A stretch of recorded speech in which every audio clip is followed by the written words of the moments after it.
Alors aujourd'hui, nous allons tout simplement poursuivre notre thématique sur le pouvoir des plantes. Alors, le pouvoir des plantes, ça tourne. Allons vif du sujet.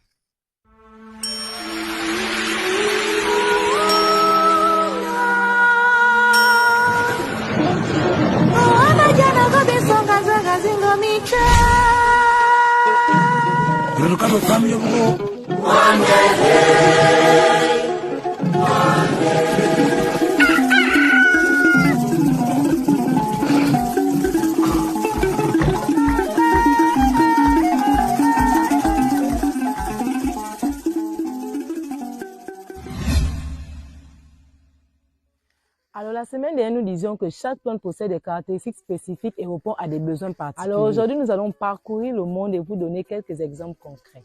Nous allons commencer par l'Asie où nous trouvons le lotus appelé Nelumbo nucifera, qui est bien sûr présente là, qui est symbole de pureté, de renaissance, d'illumination et de transcendance.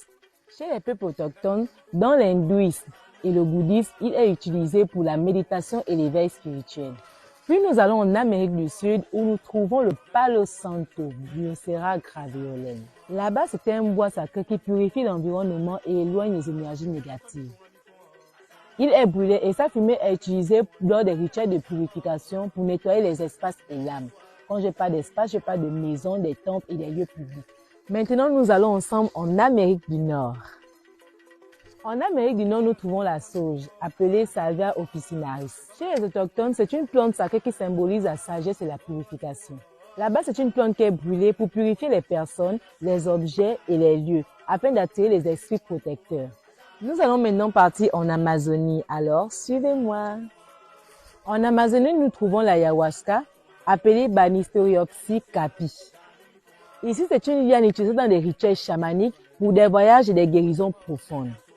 L'ayahuasca permet d'entrer en contact avec le monde spirituel et d'avoir des visions, bien sûr sur la supervision du chaman. Cela ne vous rappelle pas une plante au Gabon?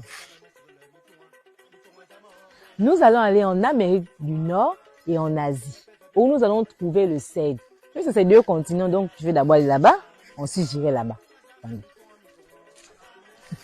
Le cèdre est une plante qui symbolise la guérison, la protection et la sagesse. Ces feuilles sont très utilisées pour purifier les espaces et les personnes et renforcer le lien avec les ancêtres. En route pour l'Europe et le Moyen-Orient où nous allons trouver le gui. Le gui est une plante mystique associée à la protection et à la guérison. Le gui est utilisé dans des rituels pour bénir les récoltes et protéger les individus. Maintenant, allons-y découvrir le cannabis sativa en Amérique, en Asie et en Inde. Le cannabis sativa est très utilisé dans ces trois continents pour les révélations spirituelles et les états de conscience altérés. Il est utilisé dans des rituels pour emmener à des états méditatifs profonds. Sans transition, nous allons en Amérique centrale et au Mexique où nous allons trouver le copal. On se sert principalement de sa résine comme encens pour les purifications spirituelles, comme notre koumé national. Sa résine est brûlée pour purifier les lieux et apaiser les esprits. Alors, notre dernier saut, nous irons en Méditerranée et en Asie où nous allons trouver l'oléande. Alors, prenons nos bagages. L'oléande est utilisé dans les rituels de protection contre les mauvaises influences. Il est utilisé en petite quantité car il ne faut pas abuser pour éloigner les maléfices et purifier les espaces. Comme dans toute chose, il y a des risques. Allons-y découvrir quelques-uns de ces risques. Certaines plantes, en raison de leurs propriétés psychoactives, peuvent conduire à des états de conscience modifiés. Bien qu'elles soient utilisées dans des rituels encadrés, elles comportent certains risques.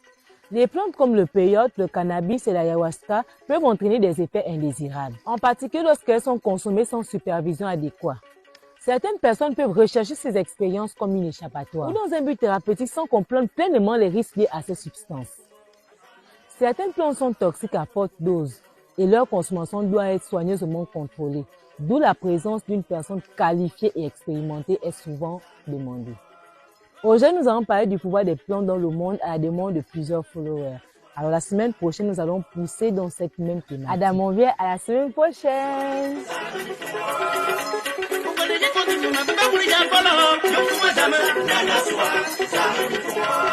Nana